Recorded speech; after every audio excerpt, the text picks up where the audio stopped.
And good evening, 509 here in the studios of Nextdoor Radio, nextdoorradio.com, and the Nextdoor Radio app. My name is Trace Knott. Good evening. We are live here this morning or this afternoon. I'm used to saying good morning. Again, the mayor of the city of Oxford joins us here live in studio. What's up, brother? How are you? Good evening to all the citizens of this great city, Oxford, and to all the listeners out there that tunes into this program on a daily basis. The number one radio station in the entire region. Yeah, well, I appreciate that. For first, congratulations on the re-election here for the city of Oxford. Kind of talk about the elections and kind of what your thoughts are moving forward. Well, election sometimes brings out good things, sometimes brings out bad things. It's kind of bittersweet for me. Bittersweet where I did not expect the low turnout we had. I think it was a campaign that was it had some high volume to it. Okay. There was a lot of social media and a lot of stuff all over the place on this election. Candidates have ads running newspaper, ads running on television, so I expected a larger turnout, but it did not. And the other part about it is that elections ruin friendships, and that's a bad thing. I can go against you, I can run against you, and everything compete against you, but I will never go negative against you. I go on my merits, and we go on our achievements and what we do, respect each other. But going against you is just totally wrong. That's what happened. That's why I say elections damage friendships and put some roadblock on bridges that it takes a little healing for them to get well. What was the other part you asked me? What's my Well, just moving forward, of course, the now you're back here, re-election here for the city of Oxford. What are your plans kind of moving forward? Well, I ran. If you saw the slogan, and that's a slogan. My campaign was Proverbs 29:18, where it said a city that does not have a vision perish. And we have a vision. The vision is alive and well. The people voted for the vision. We're gonna move forward. Oxford has a lot of good things coming up right now. This year is going to be a action-packed year. A lot of nice key decision has to be made. We did that was not done for me.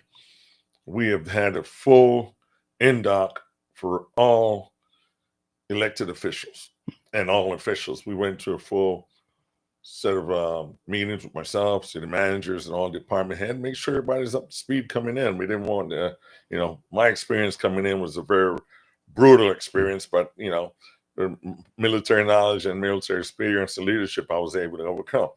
So we have a good pack agenda, and we have some stuff we left on the table that we did not do, but we are going to make sure it all happens.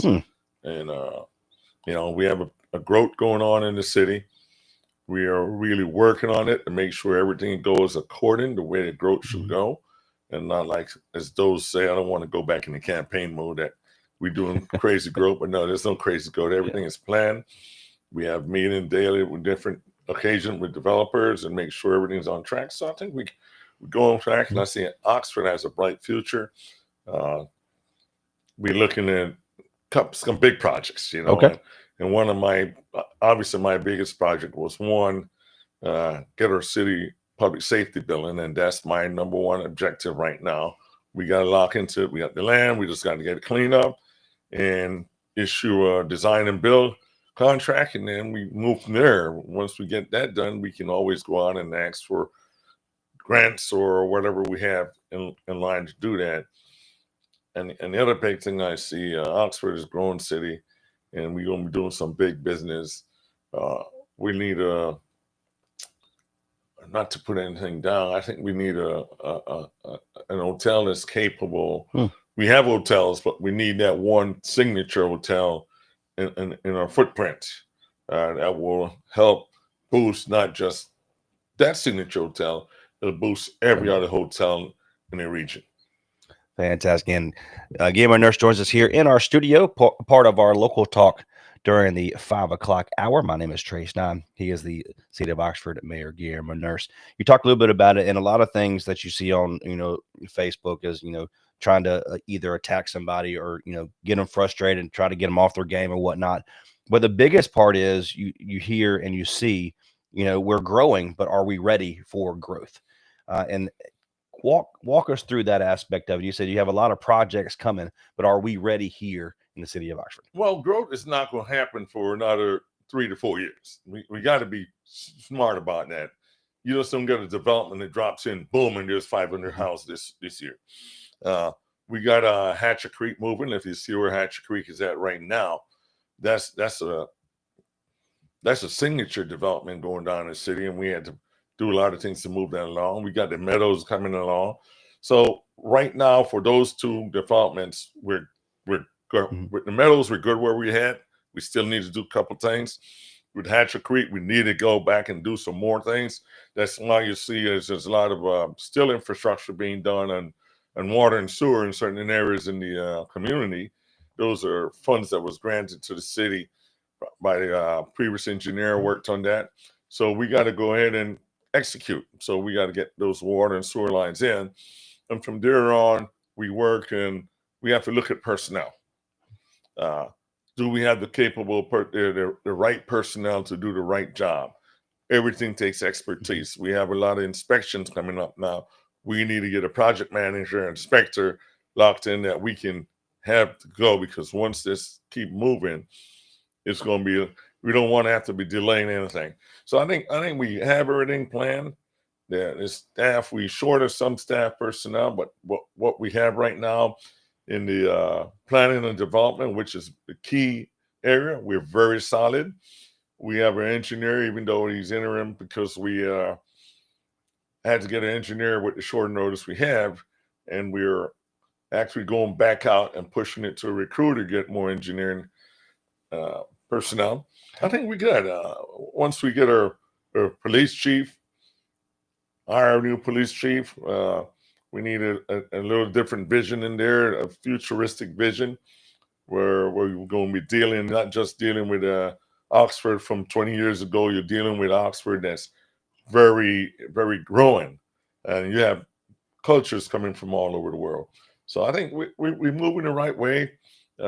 Again, just to make sure we have the right personnel in target, and I think we have everything in line, that once we move on, we know who we need to bring on and what stage to bring on to make sure we're capable of doing the growth. Public Works needs to grow.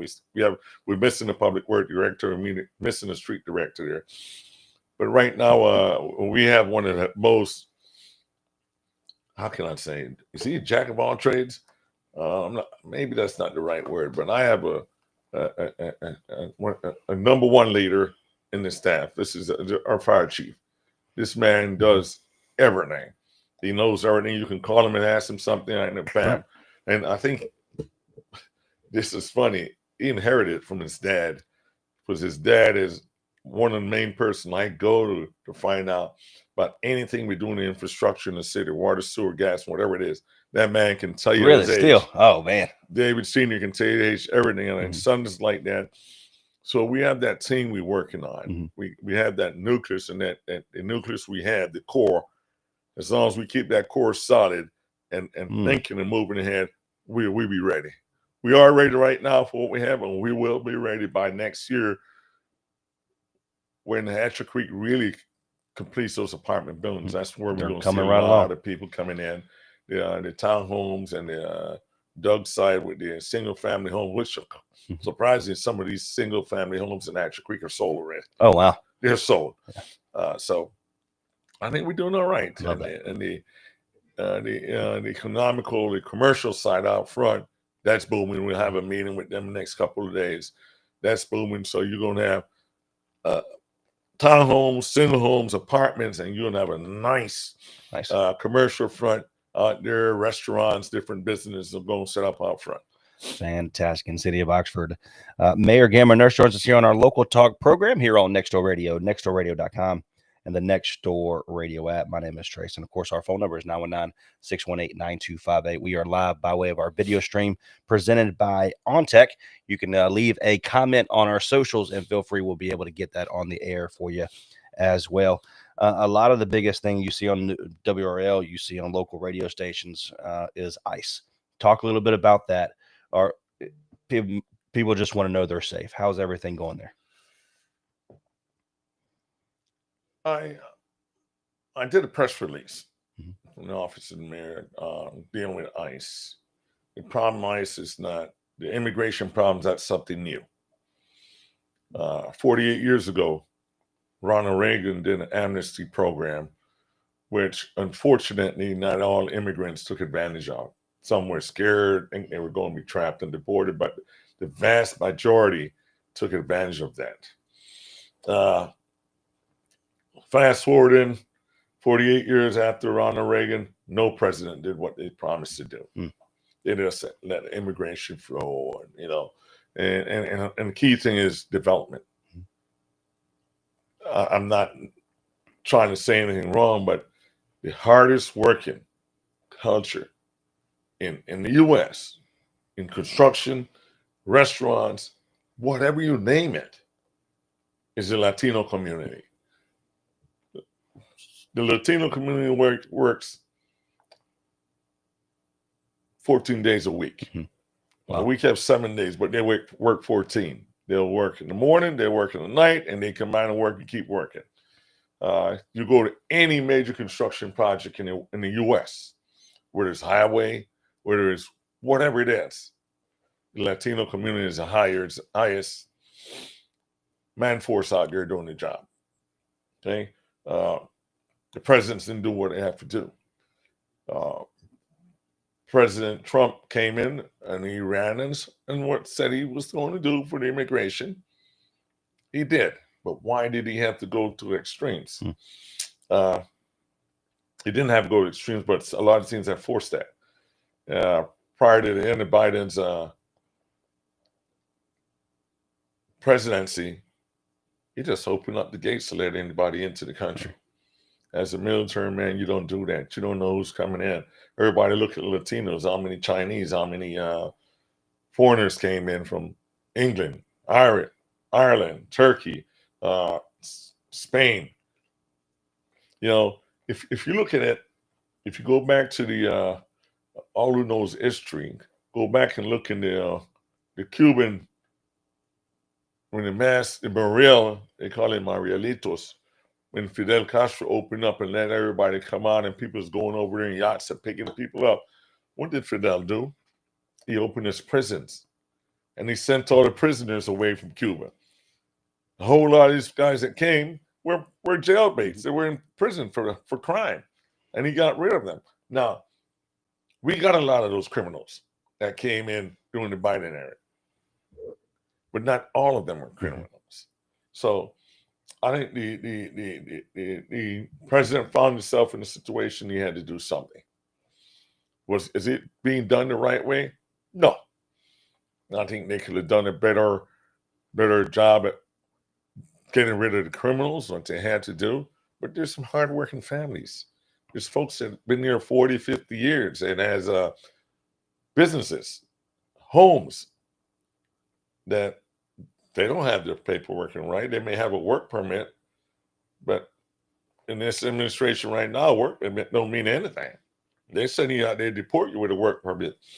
And you have kids, young kids that, as you may see in the state, more than 60,000 students didn't go to school. Just 30,000 in the way carrier only.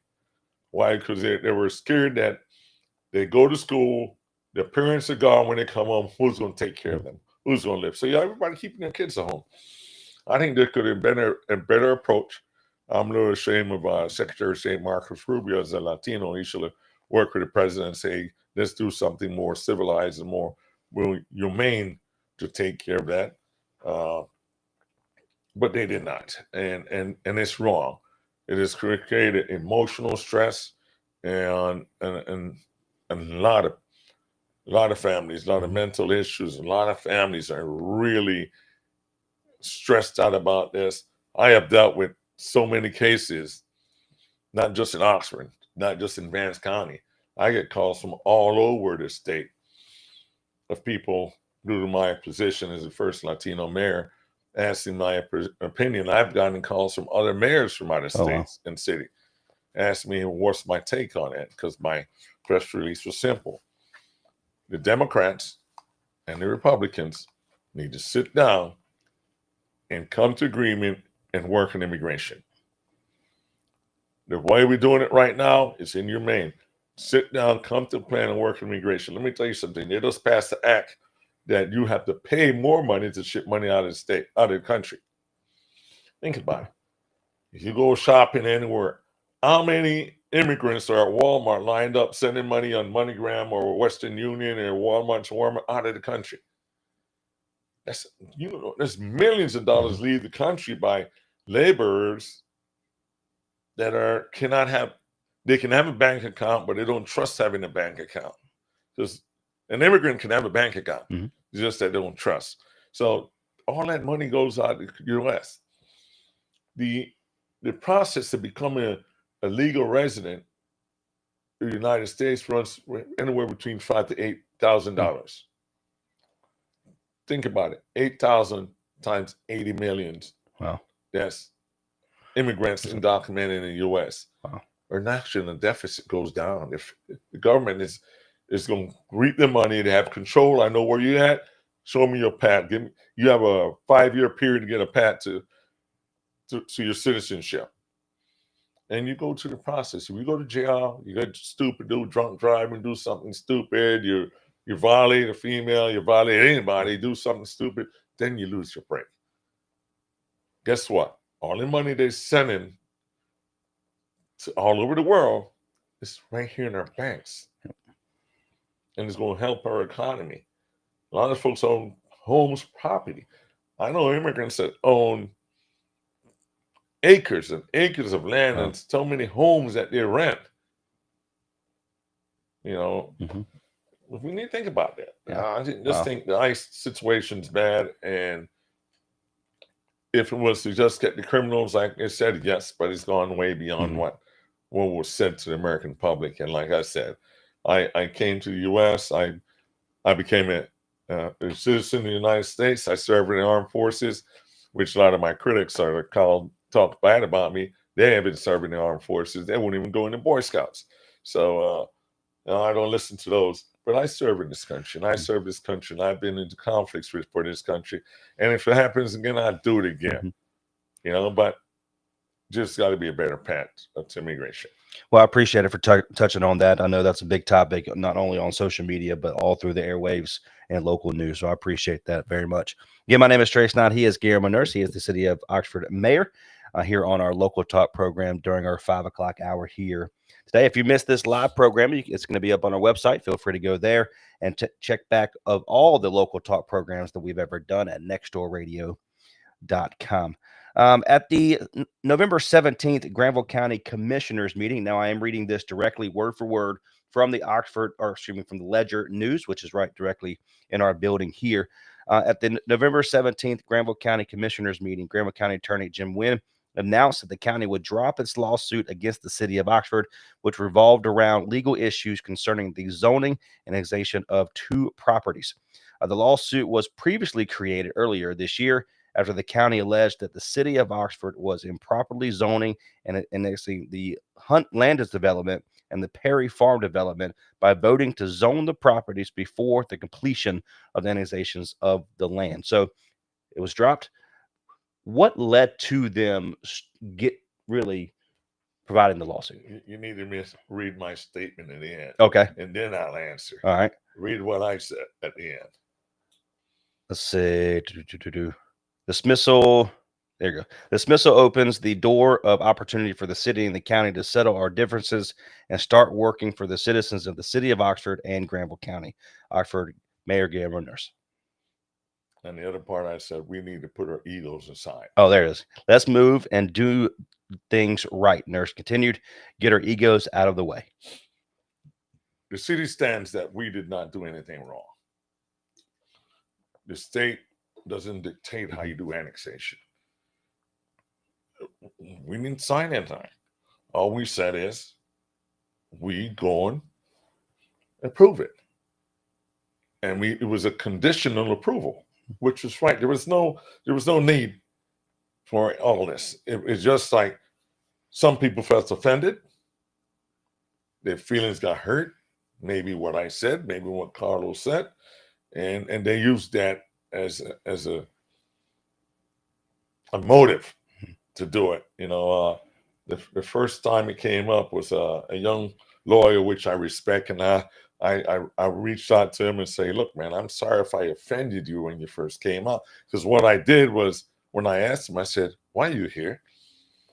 Don't you know that we've sent enough messages to have joint meetings with your board and do things the right way? No, he did not know that. Wow. And he was sent up there.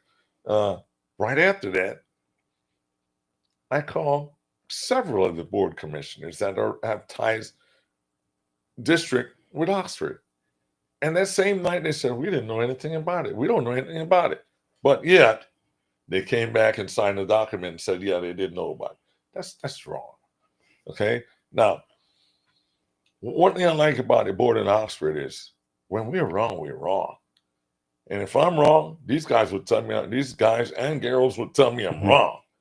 And we not going to do something because we feel we have to board in unison because we want to make sure we look good. No, if you're wrong, you're wrong. We stand, the city stands, we did not do anything wrong. We gave a conditional approval of the annexation, but then we came back. And the second time, which we did not need to do, because when it was brought up to us, our legal and our manager said, we don't have to do this, but maybe it look good if we do it. And we said, there's numerous meetings where I said, why are we doing this again? We're not going to bow down to anybody. And I think I sat right here in this radio station and said, I'm not bowing to anyone. But we went ahead and redid the process again. So there was nothing different. So why was the lawsuit? I mean, I got to work with these guys. I have a lot of respect for them. One thing I've learned in life, I don't have to respect your opinion, but what I have to respect is you have the legal rights to give an opinion. You have all rights to give an opinion, but I don't have to respect your opinion. There's two differences, and people don't understand it. Give an opinion, you're entitled to give an opinion. Respect your opinion? No, I don't want to respect it. If I think it's wrong, it's wrong. And I think I think we did everything right. We did everything right to the point that all this stuff led me to read up on some big famous guy, Winston Churchill.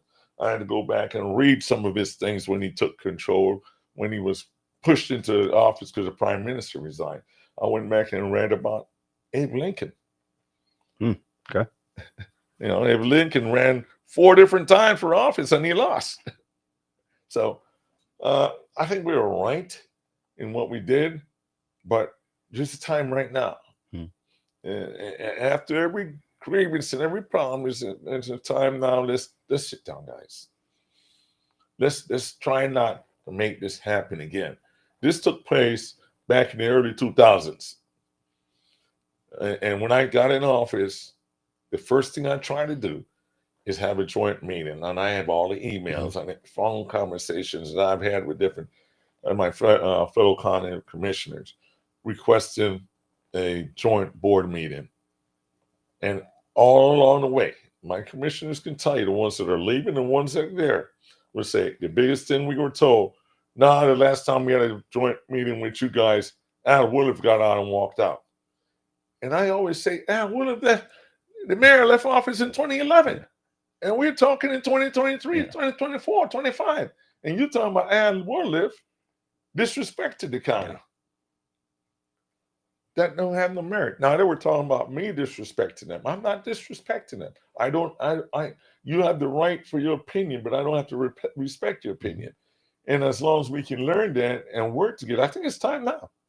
It's time, because if you look at the paper, the dispatch, we've been working at something. The Anderson board, they got a grant and they're working to see how we can combine and get a new regional water authority, which that would benefit the county right now, because the county is struggling with their water system. I mean, they're looking at what, maybe 4 or 5 years before they can get that thing running right. They're Wow. done right. So one of the big things will be, the perfect thing to do is, let's get a regional water and sewer authority going, and instead of trying to keep sending our sewage down to Falls Lake, let's take it back up to Car Lake, where there's no restriction and we have more water and everything to grow. Run a pipeline from Oxford down to the city. Boom, you have water. Quit investing money in a plant that's not going to work. You have water. So I think we have a lot of work to do. And I respect the rights of those guys to give their opinion. I respect them as a man, as official, elected. I have deep respect for them. But now, like I said, we got to put our egos go. Let's put it aside. Let's start working as a team. So I will be, in the next week or so, one thing that had me a little with my hands tied, I didn't want to touch it because we still had this lawsuit pending and all this stuff, which we knew was going to be dropped after the elections. I will be reaching out again, extending my arm, extending olive leaf. Guys, let's get together. Let's start talking. Let's work, because the county needs it. And I'm not saying county as a county. I'm talking the entire county, including Oxford. We need it. If we don't do that, we shooting ourselves. Fantastic. Again, Gary Nurse, the city of Oxford mayor, joins us here on our local talk program during our 5 o'clock hour here on Next Door Radio, nextdoorradio.com, and the Next Door Radio app. If you missed any of this will be up on our website here after this show at nextdoorradio.com. Last couple of minutes, my friend, the floor is open. Again, thank you so much for joining us here during our 5 o'clock hour here on our local talk program, but the floor is yours. Well, first of all, I want to say thank you to all the citizens of Oxford and a lot of citizens out the county that came out to vote that could not vote. To me, it's an honor. I'm a double immigrant here. A Latino immigrant. I'm an immigrant into Granville County because I'm not from here. And for the citizens to trust in me, to put their respect in me, and have the faith and confidence in me to take them to the right destiny is amazing. So I want to thank all those citizens, because it's not just me. I am a man. I am a faith man. I believe in God, and when God says something, it happens.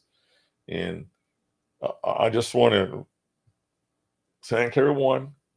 Thank all my team that worked along with me. Thank of the guys that really came out and helped me in my final hours. Congressman David, Senator Terrence Everett, Brian Kahn, Mayor Wills Bodie. That's an awesome team. And a lot of times we're all like, wow, this is hard. It doesn't look good after early voting closed. I said, this doesn't look good. Only 1,000 voters. I was like, wow. And even though after early voting, I was still ahead maybe by 400 votes, I was hoping I want at least 2,500 voters by early voting. But again, thank you very much to all the people that supported myself and then believe in my vision. And now it's time to put the vision to work. And you will see those work starting. There's no more time to sit and wait. I don't have to play the first 6 months of being in office trying to learn what's going on. Now you have the experience, you know how things work, you got the staff. I think we're good. And I give all the praise and the glory to God. And for all those who ran that won, congratulations. The ones that did not win, go back and look at the history of Abe Lincoln, where I said he ran 4 times and he did not win. And the ones that are real negative, I'm going to close on this advice. If you're running for office, there's several people in this community, you don't want them campaigning for you. Yeah, I think they have like a 20-0 record right now. Negativity, it gets you nowhere. Don't give likes. So on Facebook, if you give like, if I say something negative and you give like to it, you representing what I say, you're just like me. So I'm just saying, guys, let's pull together as a community. I will always preach unity and diversity and inclusivity here. Let's do that. We have a nice city. It's prime. You know, the fruits are right there. Let's start harvesting what we have served a couple years, putting in the soil, and let's get our stuff running. So again, thank you all, and God bless everyone here. Appreciate you, my friend. God bless you. And if we can do anything for you, please let us know. Okay. Yes, sir. Again, my name is Trace Knott. He is the City of Oxford Mayor, Mr. Gamer Nurse. Until next time, God bless. Thank you so much for being a part of what we do here on Next Door Radio, nextdoorradio.com, Next Door Radio.